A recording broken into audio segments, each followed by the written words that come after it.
Сәлем достар, бізде бүгін 13-ші сабақ. Біз мына кітап бойынша қазір 13-ші сабаққа келдік.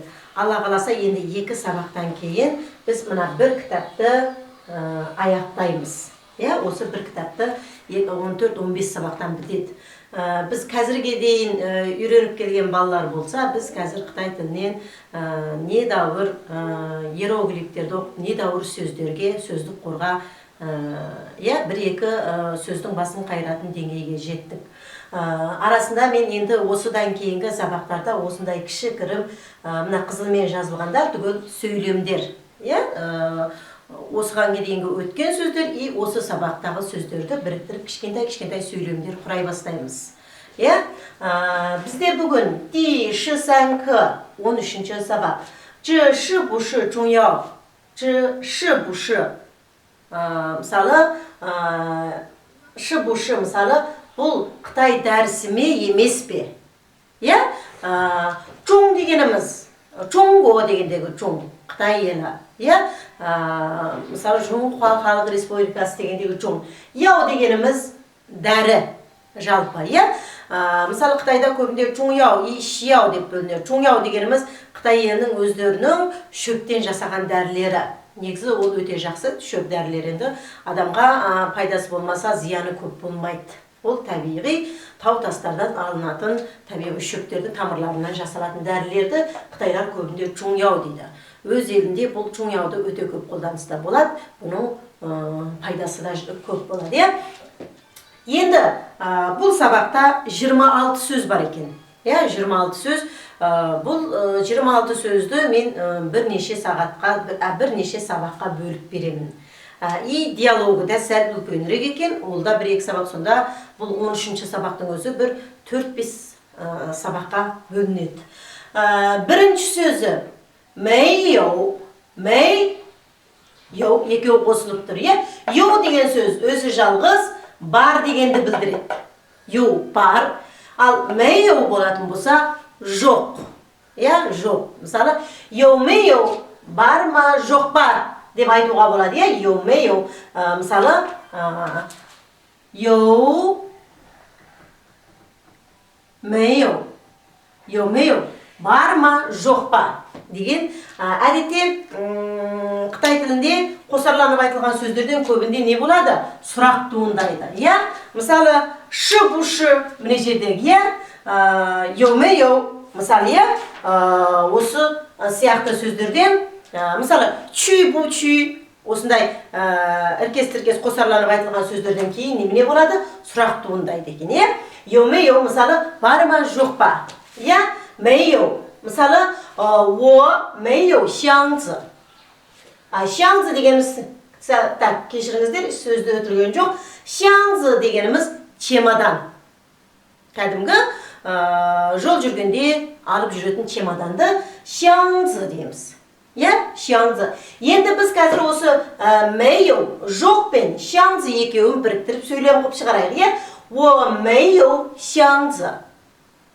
我没有, менде жоқ, не? Чемодан. Сонда менде чемодан жоқ деген сөз. Мысалы, міне жерде мен жаңа келтіріп қойдым, жерде міне йоу бар деген сөз.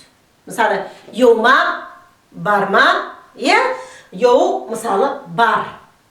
Ал мен жерде, мысалы, йоу мэйоу, барма, жоқ па. Мэйоу деген сөзіміз немене дедік жаңа? Жоқ дедік. Сонда йоу мэйоу, барма, жоқ па деген сөз. Жазылударын көрсетіп қойдым деді. Енді келесі сөз бізде жыр. Сосын кейін нар деген сөз бар. Жыр дегеніміз осында, мында. Нар болатын болса анда деген сияқты мағынаны білдіреді. Ал мен жерде бізде бүгінге жыр. Мысалы, осында, мында деген мағынаны білдіреді. Келесі сөз бізде чоң. Чоң дегеніміз ауыр. Бұл көбінде заттарға қолданылады. Чоң дегеніміз көбінде сын есім, белгілі бір заттың ауыр жеңілдігін білдіреді. Сондағы ауыр, чоң. Мысалы, жаңағы жердегі箱子, чемодан мен чоң екеуін біріктіріп сөйлем құрайық. Мысалы, чығы, біз ғыны оқығанбыз, чығы көмекші сөз, жерде мөлшер сөз болып келеді көбінде. Чығы箱子很重. бұл чемодан қандай? 很重 өте ауыр. иә, 很重. 这个箱子很重. бұл чемодан өте ауыр. Келесі сөз бізде бірінші томмен екен. Хей дегеніміз қара. Бұл жерде реңнің түсін айтып тұр, иә? Мысалы, қандай түсте? Орыс тілінде свет, мысалы. Қандай свет? Какой свет дейміз ғой? Қандай свет, иә? Хей, қара свет, мысалы, иә? Біз осыған дейін бірінші сабақта оқыдық қой деймін, иә? Тағы да ақ түс дегенді оқығанбыз, иә? Ақ. Оны қалай айттық біз? Бәй деп айттық, иә? Міне, бәй. Біз қазірдің өзінде үш түсті үйрендік. Мысалы, міне, хей, қара, бәй, ақ түс. Келесі, хоң, екінші томмен екен. Хоң түс дегеніміз, мысалы, немене? Қызыл түс. Мысалы, біз жеу дегенді оқыдық па? Мысалы,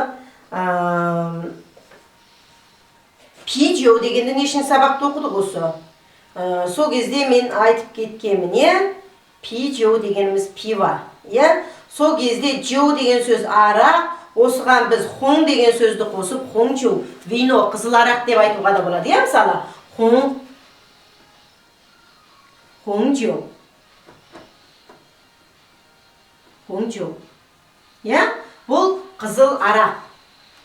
Иә? Хоң, мысалы, қызыл түс. Сонда біз қазірге дейін хей, бәй, хоң, үш түсті үйрендік. Үш түрлі түс. Иә? Ақ түс, қара түс, қызыл түс деген. Иә?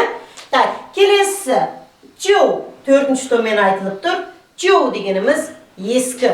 Бұл көбінде заттарға қолданылады. Иә?